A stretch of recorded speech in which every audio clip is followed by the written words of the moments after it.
पास इसका रिकॉर्ड मौजूद है लोहे महफूज में, और करामन कातबीन भी इससे बराबर लिख रहे हैं। वहाँ इनकार की कोई गुंजाइश नहीं होगी। वहाँ छुपना चाहोगे छुप नहीं सकोगे, वहाँ भागना चाहोगे भाग नहीं सकोगे। मेरे भाइयों, हम तो नाचने गाने वाले थे, अल्लाह पाक ने कहाँ गंदगी के ढेर से उठाया, कहाँ अंबिया वाले काम में बिठा दिया, और आज लाके आप लोगों के सामने खड़ा कर दिया। अभी भी नहीं समझोगे तो कब समझोगे? नबी तो किसी ने आना नहीं, अल्लाह तो गिरे पड़ों को उठा उठा के आपके सामने खड़ा कर दिखा रहा है। अल्लाह ने जिल्लत के नक्शों में इज्जत देकर दिखा दिया। हमें तो जायज नजायज पाकी नपाकी हराम हलाल की पहचान ही नहीं थी। हम लोग तो समंदरों के अंदर थे, आप लोग तो किनारे पे खड़े हो। हम तो अंधेरों में थे, आप लोग तो रोशनी में खड़े हो। हम तो बेअकल थे, आप तो अकल वाले हो। मगर अल्लाह पाक बेअकलों को कल दे दे के भेज रहा है। अभी भी नहीं समझेंगे तो कब समझेंगे? अल्लाह कहेगा मैंने उल्मा भेजे, दीन के दाई भेजे, मुफ्ती भेजे, कारी भेजे, हत्ता के नाचने गाने वालों को भी हदायत दे के आपके सामने खड़ा कर दिया था। और वो भी यही कह रहे थे लोगों अल्लाह की तरफ आ जाओ। वहाँ कोई उज़र चलने वाला नहीं, अल्लाह दुनिया में सारे उज़र पूरे किए जा रहे हैं। अगर आप लोग दीन का काम मकसद बनाकर नहीं करेंगे तो अल्लाह हम जैसों से दीन का काम लेगा। अल्लाह किसी का मोहताज नहीं है, हम सब अल्लाह के मोहताज हैं। अबराह के लश्कर को अल्लाह पाक ने परिंदों के जरिए अबाबील के जरिए हलाक किया और बैतुल्लाह शरीफ की हिफाजत फरमाकर दिखाई। नमरूद को एक मच्छर के जरिए हलाक किया।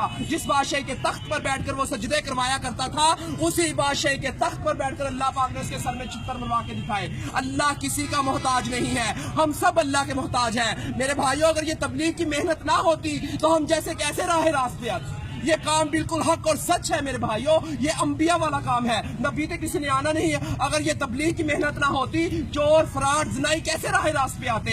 ये वही मेहनत है मेरे भाइयों। इस मेहनत ने हमारे ऊपर करम कर दिया। अल्लाह हमारे बुजुर्ग दीन की हिफाजत फरमाए जो ये कलमा लेकर हम तक पहुंचे। हम तो अल्लाह के हुक्मों को तोड़ रहे थे, नबी करीम सल्लल्लाहु अलैहि वसल्लम के तरीकों को छोड़ रहे थे। कहाँ से जन्नत के हकदार? जन्नत का हकदार वो है जो अल्लाह के अहकामात और नबी करीम सल्लल्लाहु अलैहि वसल्लम के तरीकों पर जिंदगी गुजारेगा। तो मेरे भाइयों, अब किसी नबी ने नहीं आना, खत्मे नबूवत के सदके ये काम मेरे और आप सब लोगों के जुम्मे है कि हम कलमा गो वाले बन जाए, ला इलाहा इल्लल्लाह मुहम्मद रसूलुल्लाह की दावत देने वाले बन जाए। हर नगरी नगरी, बस्ती बस्ती, गांव गांव, शहर शहर, ऑल टू वर्ल्ड इस कलमे को लेकर जाना मेरे और आप सब लोगों के जुम्मे है। तो मेरे भाइयों, अल्लाह के हरूफ 4, मुहम्मद के हरूफ 4, आसमानी किताबें 4, बड़े फरिश्ते 4, नबी करीम सल्लल्लाहु अलैहि वसल्लम के दोस्त 4, खाना काबा के कोने 4, इमाम 4। इसी वजह से बुजुर्ग कहते हैं पहली फुर्सत में 4 महीने लगाकर इस काम को सीखे और जिंदगी का मकसद बनाकर चले। सीखने के लिए 4 महीने, करने के लिए पूरी जिंदगी, फिरने के लिए पूरी दुनिया। तो मेरे भाइयों, सीखते सीखते करना है और करते करते मरना है। तो मेरे भाई, ये दुनिया हमारा इम्तिहान है, इबादत हमारी पहचान है और दावत इल्लल्लाह हमारा काम है। हम इस काम को करने के लिए मौत तक इरादा करते हैं। माशाल्लाह, आप सबका इरादा नहीं इंशाअल्लाह। अल्लाह को मेरे भाइयों तलब दिखाओ, लेकर जाने वाली अल्लाह की जात है।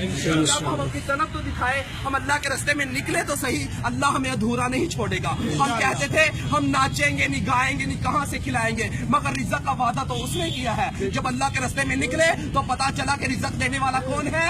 अल्लाह है। हम कहते थे हमें दुनिया रिज़्क़ देने वाली है, दुनिया किसी को कुछ देने वाली नहीं है। ये दुनिया फानी है, एक दिन छूट जानी है। अगर दौलतों में कामयाबी होती तो फिर औन कामयाब हो जाता, हमान शदाद कारून कामयाब हो जाता। दौलतों में कामयाबी नहीं है, कामयाबी है तो अल्लाह के दीन में कामयाबी है। तो इंशाल्लाह सबका इरादा है ना इंशाल्लाह।